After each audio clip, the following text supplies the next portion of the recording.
След седмица почивка, отбора поднови тренировки.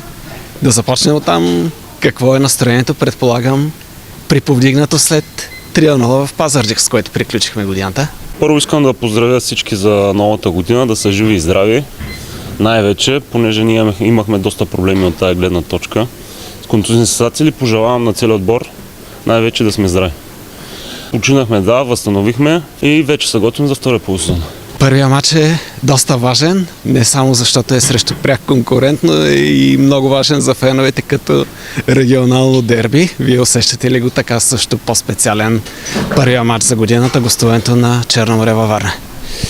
Вижте, от началото на сезона се случиха доста контузии, които ни промениха целите, но това не означава, че няма да се борим, естествено отиваме за победа във Варна. Кажи ни, ти как се чувстваш? Възстановен ли си напълно? За щастие, според мен максимално бързо се завърна и то в много добра форма, но ти как се чувстваш? Наред ли е всичко? Изпитваш ли някакъв дискомфорт все още?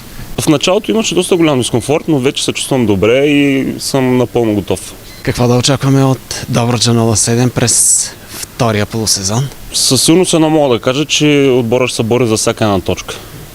Особено с тези млади момчета, които имаме в отбора.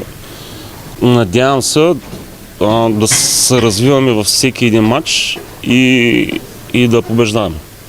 През какво минава оставането, да избегнем 11-то място и да не играеме плей-аут за оставане? Хебър ли гониме?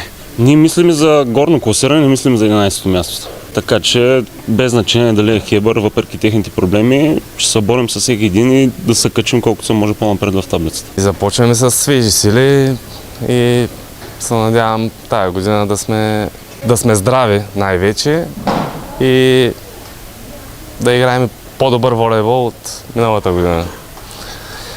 И се надявам да направим повече победи от първия полусезон.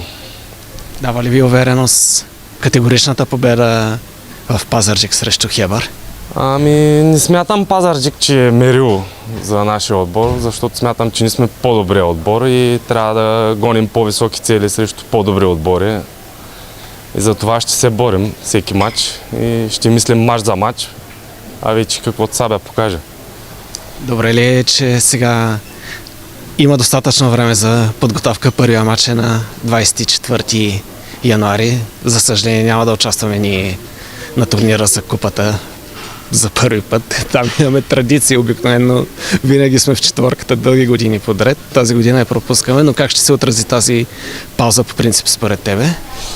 Паузата ще се отрази добре, особено с оглед на това, че имахме контузии и сега всички ще се възстановят, така да се каже. И дано да няма вече контузии. И тая пауза ще ни се отрази добре, да може да се подготвим добре физически и психически, да може да си върнем силите за новите двубои за новата година. Живи са все още шансовете за място в осмицата и участие в плейофите, нали? Гоните го? Задължително гоним всеки мач да бием, а вече каквото стане. Много важна ще е подкрепата на публиката, за да се представи отбора добре, нали? Да. Надяваме се да продължават да идват да подкрепят. Те са нашия седми играч, така да се каже.